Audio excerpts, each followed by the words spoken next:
What I'm doing here, guys, is I'm taking these upper A arms, put them in the press here, and I'm removing the ball joints out.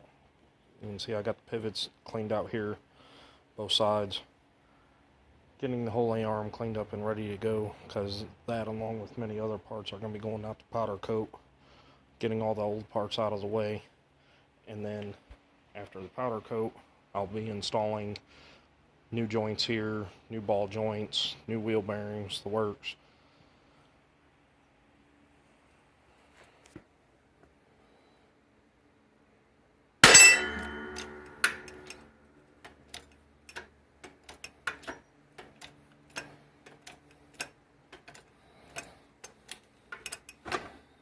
There she is.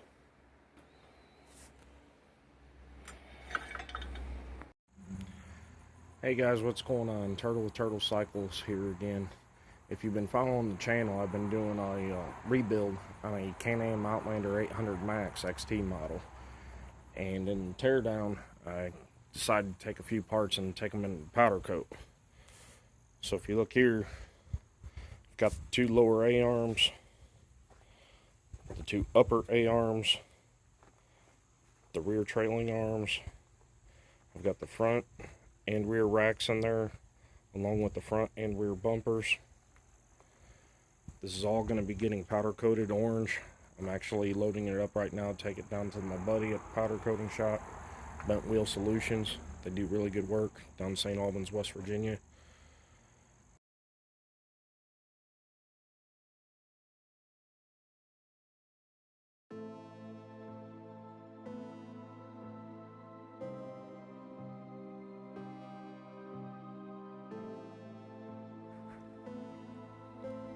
Alright guys, so as you can see, the parts came back from powder coat, and let me tell you what, they turned out amazing.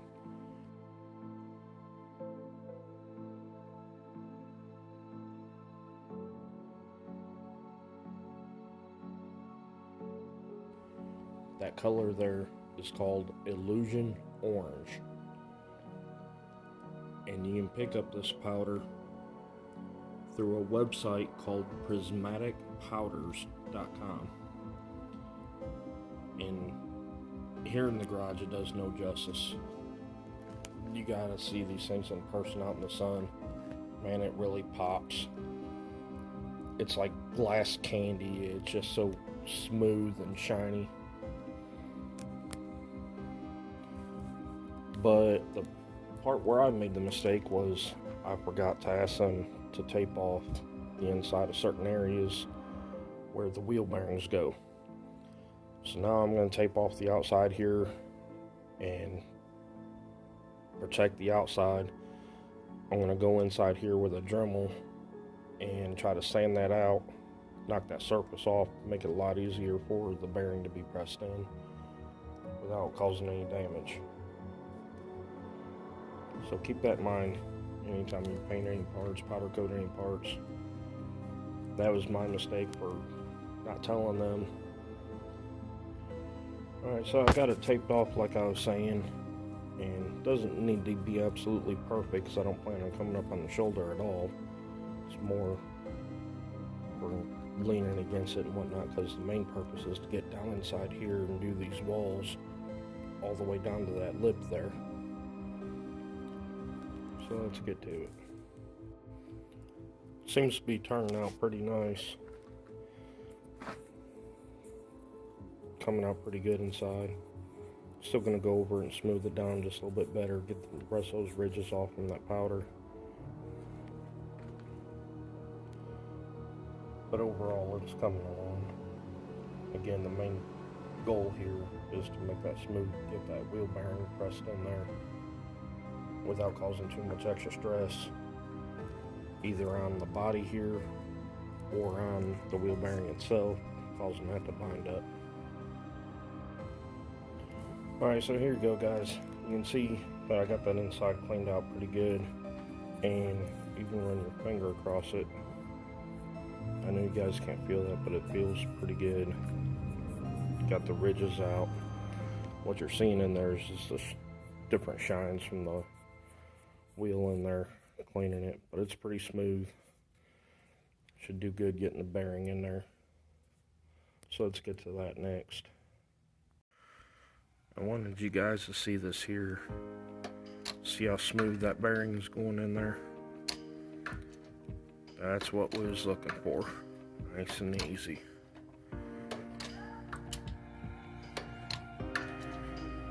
With all that extra powder and such in there, believe it or not, that little bit is all it takes to jam up and ruin your bearing, trying to put too much force on it to put it in.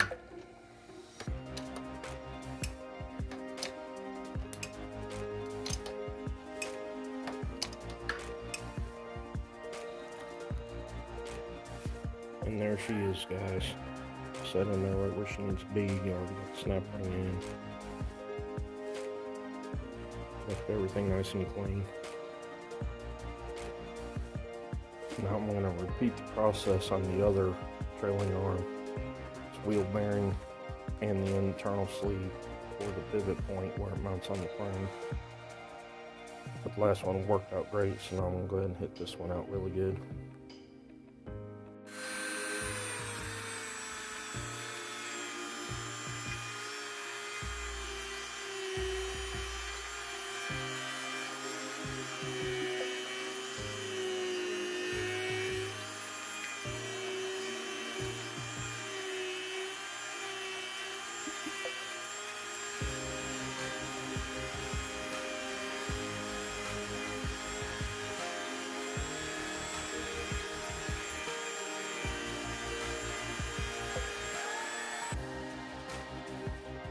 Working on the A-arms now, the front A-arms. I had to clean that one out as well with the Dremel to press the bearing in.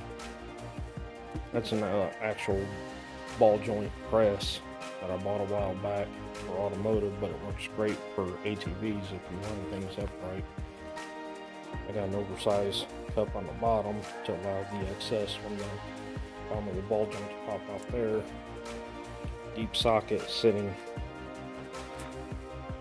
I don't know how well you can see that, directly on the shoulder of that ball joint. You do not want it touching the boot, otherwise you really risk damaging that boot. So anyhow, the A-arm being super lightweight aluminum, and this thing I swear it feels like it weighs 100 pounds. I figure I'd clamp it down in the bench top and just run it this way, and it's going in super smooth. Right at the flush point now.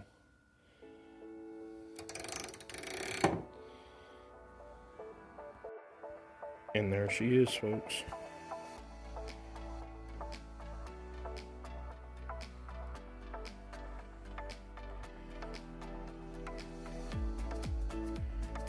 Turned out really nice. And there's you look at the other side.